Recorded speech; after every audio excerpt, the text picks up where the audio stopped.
Alright, we're here. We're talking. It is TNA Impact Wrestling. It is the last TNA for the year. 12/29/2016, for those wondering when we're watching this. December 29th. So last week was the year in review for TNA. No Billy Corgan, though. We ain't talking about him. No Uncle Billy. But they did get away with showing, who was it? Bobby Roode. They got him. Kurt Angle stuff. I feel like there was one more person that they showed. Was there Aries? I believe there was Aries. Can't remember clearly. The only reason I didn't do a review last week was because there literally was nothing. Whereas this week there is something. They played on the fact that they might be sacrificing Jeff Hardy, and then they also revealed the gender of the baby. Gender. Don't get triggered, alright? Don't get triggered. So it's a boy. It's a boy.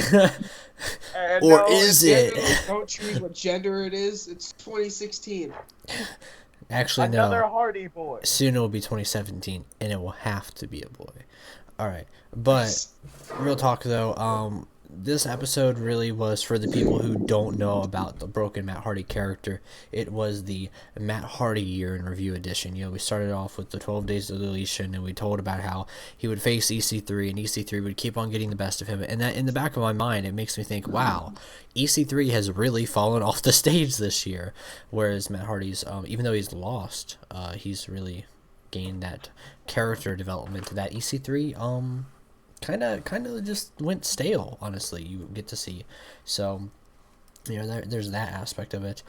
We see the matches with Jeff Hardy that would lead to him becoming broken. Sadly, I don't believe there was anything at all with Death Count Council. It was very oriented towards Jeff and Matt's relationship, the final deletion, Deleter Decay, and then the Apocalypto. But yeah, it was mostly that. In between, we got some small references of how Senor Benjamin loves to get drunk with Vanguard 1. And Volcano spits out bluish green acid.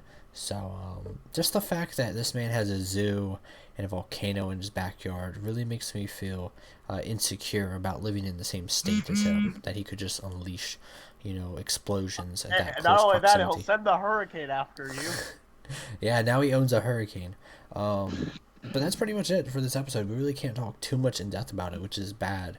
I guess we can talk about the whole story of Matt Hardy becoming broken, and we can kind of delve a little bit into how Jeff Hardy now has the ability.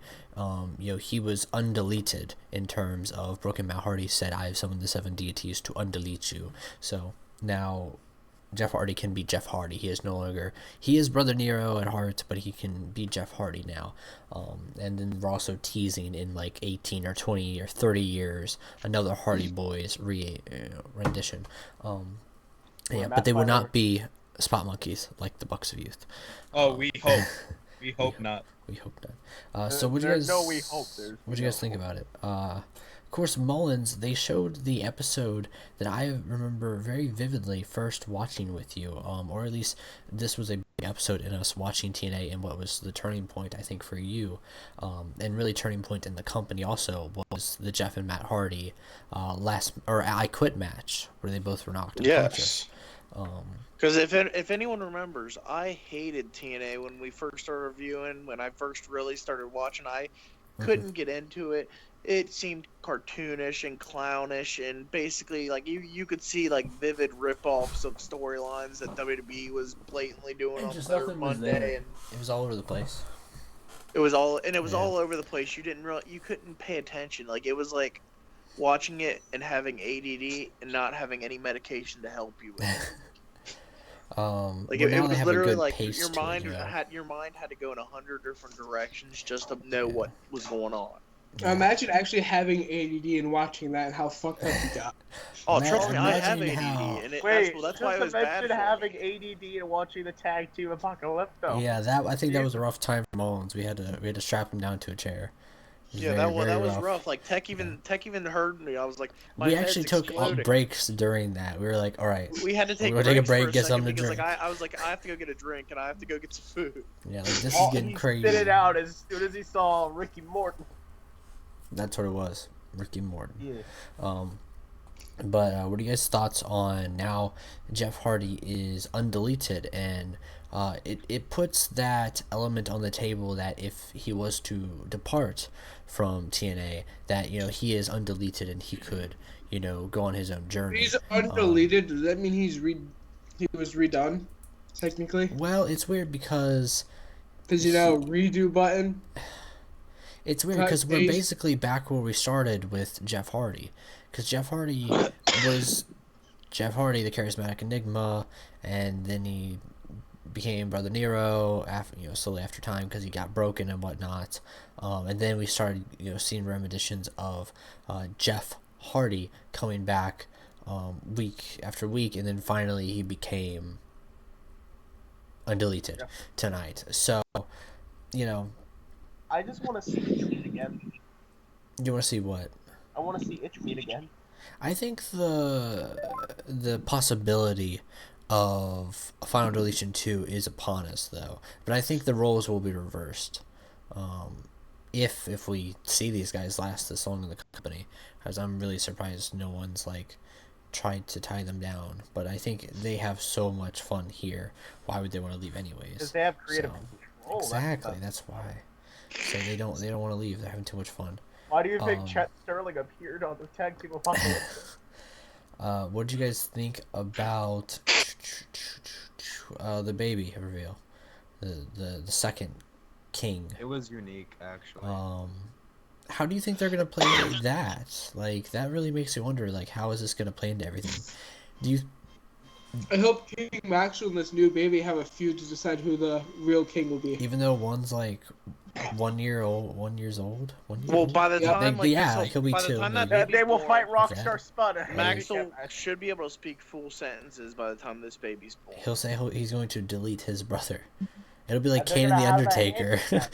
but as They're gonna have a kids. handicap match against Rockstar Spud. Poor Rockstar Spud. So much relevance. Does this mean Matt is gonna be taking a break to take care of his baby? Nah, Does it look like They it? didn't No, even Matt do Hardy that will last bring that time. baby to TNA television. They barely take care of Maxwell. Maxwell takes care of himself. No, Senor Senor Benjamin. Maxwell Yeah. takes care of them. Vanguard 1 takes care of Senor Benjamin, Yeah. except for when Vanguard When they 1 get has drunk. drinking problems, which that's the funniest thing in the world. When I see a drone fly and just hit the ground like that, and just a giant thud, and when he's when Matt Hardy's like, you smell of Coquito. booze. Coquito. Yeah, we really can't give a number out for this episode. It's not an episode for us, honestly. I guess you could say a little bit. We kind of reminisced in old times, but we did get a little bit of stuff compared to last week where it wasn't even watchable in my opinion. Oh, we saw the for highlights of the fans final like deletion, us. Deleter for Decay, the Great War. Yeah, we saw stuff we've already And- seen, but we got the undeletion and we got the baby reveal. So I guess that's a step up from last week. But I really can't give it a honest review of an episode. I guess if you guys want to throw numbers out there, you can. So what would you give the episode? Just anybody. I don't no order. Just throw it out there. Numbers. I think the episode was all right. Well, you don't watch it Honestly- weekly though, so I think it was more generated or more. The direction was more towards you because you didn't know how. With John, when John was in the call, he was, he didn't know how Broken Matt Hardy came to be, so it's definitely more guided just towards, thought, "This guy's him fucking saying, insane." hey, this is, he's not insane because he wanted to be insane. He's insane because of this build. Yeah, and I So- think that's really interesting because I imagine with all the BS that TNA has been putting on itself for years, Mhm. Especially this year with a lot of the BS, not many people wanted to tune in and watch true. what was happening. So I think it was a great, way of explaining and showing off what a good side of TNA. Mhm. Because let's face it, the best thing about TNA had to be the Broken Matt Hardy stuff.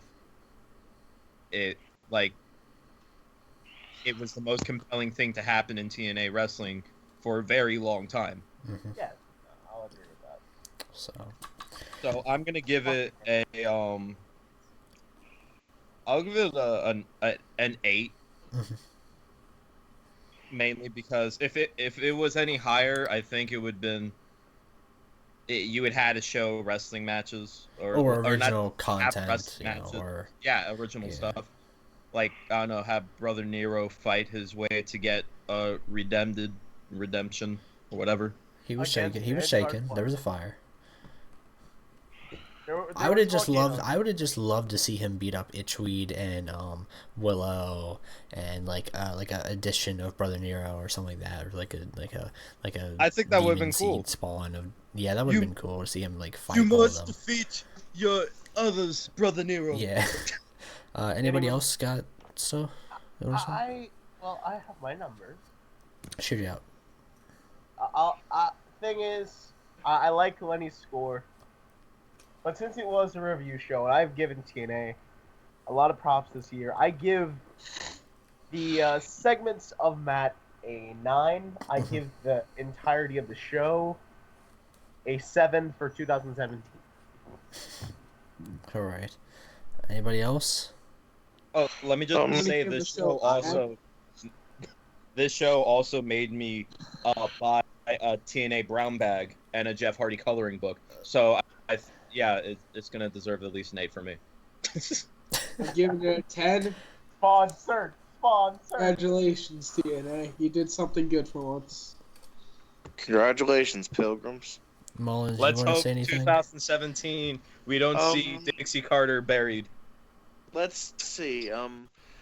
Came in not liking TNA, walked out a pretty big fan of TNA. Well, you bought a brown bag this year, or just recently? I did buy yeah. a brown bag just recently. I just got it today. Yeah.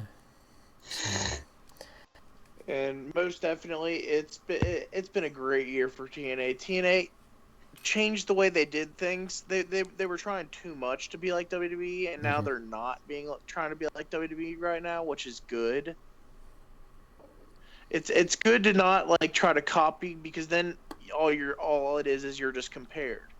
Now you can't really compare the two products because they're different. It's what Lucha's done right all year. Most definitely. In every season, because they're so far from the path that it's not even funny. And TNA needs to continue to do this, continue to be that, hey, we're not WWE, we're something completely different. Give them something different, because if you're not going to give them something different and you're going to try to compete, the big guy always wins in every fight. I don't want to hear no David Goliath bullshit. No, that's fairy tale stuff. This is real life. The big guy always wins. Like a lot of us wrestling fans, we've seen everything that WWE has to offer. We are sick and tired of the same thing in WWE. So please, just give us some more weird stuff. Matt Hardy has been the best. Hell, be weird. Be as weird as you want, because I'm enjoying it. El Jabroni's pretty weird. I heard about that guy. All right. No, I heard he was talking crap TNA about needs to Shark sign Boy. him right now. Sign up El Jabroni right now. All right. So No, sign him and have him fight Shark Boy in a Stone Cold and Rock rivalry. Shark Boy's not with the company anymore, but Yeah, get him back. Get- They can easily get Shark Boy back. what if he He's a was in the TNA Lake of Reincarnation? What if he's hiding down there? Think about that. Yeah, what if What if that's he's- the next thing? What if they had the shark fin? What if they had the shark fin? Let's go ahead and end this. All right. We'll see you in 2017, everybody. It's been a pretty good year for TNA. Even though it has Happy been, Halloween, it's been Pilgrims. pretty rough backstage. I think on camera they keep it real. So next year, I'm hoping for a much more smoother year, for a smooth transition. So Billy Best Corgan, of we luck. hope to hear the new Yeah. Smashing Pumpkins wrestling yeah, album. best of luck to Billy Corgan. We're gonna miss you, Uncle Billy. Your inner thoughts, Dixie Carter. Love you, Billy. We give you the best of luck running this company, Anthem, Burn in hell, You Best of need Dixie. luck. all the luck in the world, Dixie. Anthem, best God of luck. can't save you now, Dixie. 2017, they're coming for you. Oh my god. Smash your pumpkin, smash the like button. And we'll We see will you see you next year. year.